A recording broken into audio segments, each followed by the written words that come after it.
I'm quitting. Oy, Emily is the only engineer with a license to the CAD tool. Unfortunately, the company's been ignoring warning signs for a while. Emily's been talking about different plans she has for her future. She's been taking random PTO days. She's constantly in and out of the office, and sometimes it takes hours before she responds to a message.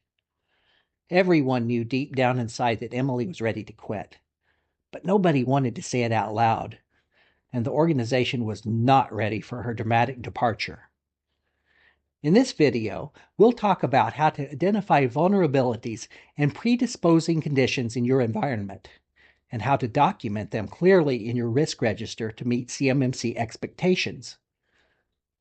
A vulnerability is a flaw or weakness in a system, control, or process that could be exploited by a threat actor. It may be technical, like an unpatched server, or it could be administrative, like a missing policy or lack of a succession plan. In our case, a succession plan would have identified and addressed how vulnerable the company was when Emily decided to quit. You see, Emily was the only engineer who had a license to the CAD tool. The reason was that the company is small and a license is almost $8,000 a year. Having only one license prevented Emily from even being able to cross-train with someone else. This is an example of an administrative vulnerability. When I assess risk registers for organizations seeking CMMC assessments, I notice that they tend to concentrate on technical vulnerabilities like missing patches, misconfigured firewalls, and weak passwords. They often miss the human element.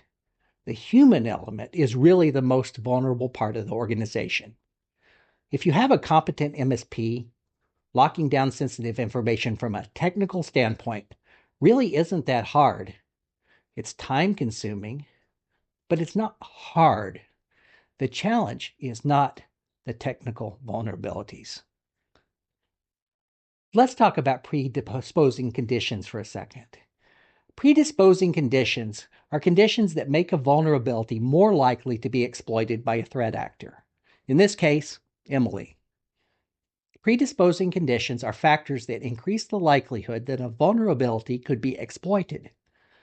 They don't directly cause harm, but they make exploitation more probable.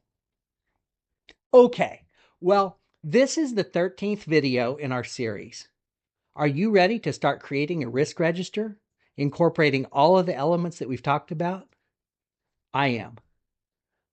Let's pretend that it's been 3 months since we first identified Emily quitting as being a vulnerability.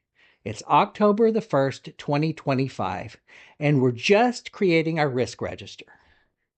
Here's an example of a risk register that looks like the ones that I often see.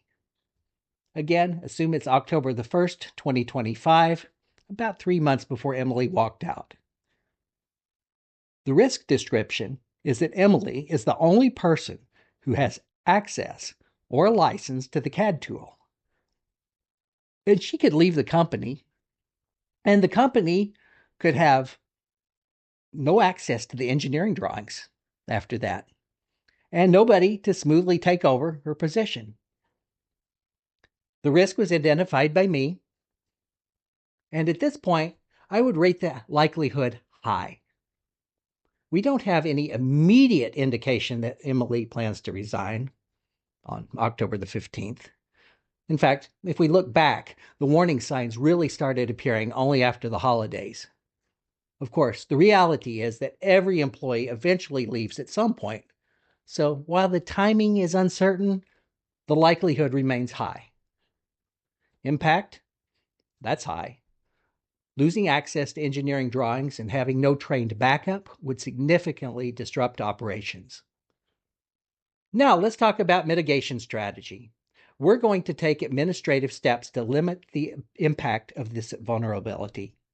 And our solution is going to mitigate the risk by purchasing a second license for the CAD program, and will formally task Emily with cross-training a coworker. This is an administrative control. It reduces dependency on a single individual, and it ensures continuity of operations. We'll review the status of this risk on November the 15th, and on November the 15th, we'll reassess the likelihood and the impact. If the mitigation has been fully implemented, we may decide that the impact is now moderate or low because we've reduced the organization's exposure. That's how you document a people-dependent operational risk in a structured, defensible way. So we've identified Emily as the threat vector. Predisposing conditions are the way she's been acting over the past few months, which indicates that she might be thinking about quitting. And we've identified the vulnerability as the lack of a second license or training for a second person on how to use the CAD tool. We've also talked about likelihood and impact.